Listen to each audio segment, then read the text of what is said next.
Israel যুক্তরাষ্ট্রের বিরুদ্ধে 12 দিনের যুদ্ধে ইরানকে একচেটিয়া সমর্থন দিয়েছে পাকিস্তান। শুধু সেই দেশের সরকারই নয়, বরং দেশটির রাজনৈতিক দল ও সাধারণ মানুষও তেহরানের পক্ষে অবস্থান নেয়। দুই দেশের সম্পর্ক আরও জোরদারে ইরানের প্রেসিডেন্ট হিসেবে প্রথম রাষ্ট্রীয় সফরে পাকিস্তানে যান মাসুদ পেজিশকিয়ান। এ সময় তিনি ইসলামাবাদের অবিচল সমর্থনের প্রশংসা করেন। তিনি দাবি করেন এই সমর্থন দুই দেশের গভীর সম্পর্কের প্রতিফলন। শনিবার লাহোরে জাতীয় কবি আল্লামা ইকবালের মাজারে শ্রদ্ধা জানানোর পর রোববার ইসলামাবাদে প্রধানমন্ত্রী শাহবাজ শরীফের সঙ্গে একাধিক বৈঠক করেন তিনি। শান্তিপূর্ণ পারমাণবিক শক্তি অর্জনে তেহরানের পাশে থাকার অঙ্গীকার করেছে পাকিস্তান।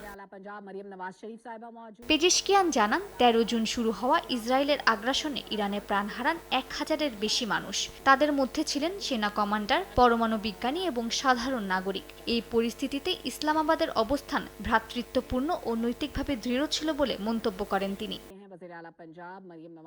সফরে দ্বিপাক্ষিক সম্পর্ক আরও গভীর করতে 12টি সমঝোতা স্মারক সই করেছে ইরান ও পাকিস্তান। এগুলোর মধ্যে রয়েছে কৃষি, পর্যটন, বাণিজ্য, বিচার, বিজ্ঞান ও প্রযুক্তি, ট্রানজিট এবং সাংস্কৃতিক সহযোগিতা। প্রেসিডেন্ট পেজিশকিয়ান বলেন, প্রতিবেশী ভিত্তিক পররাষ্ট্রনীতি তেহরানের অগ্রাধিকার। ইরানের পক্ষ থেকে সীমান্ত বাণিজ্য এবং প্রাদেশিক পর্যায়ে সম্পর্ক বাড়ানোর উপর গুরুত্ব আরোপ করা হয়। দুই দেশের মধ্যে বার্ষিক বাণিজ্য $3 বিলিয়ন ছাড়ানোর লক্ষ্য নির্ধারণ করা হয়েছে।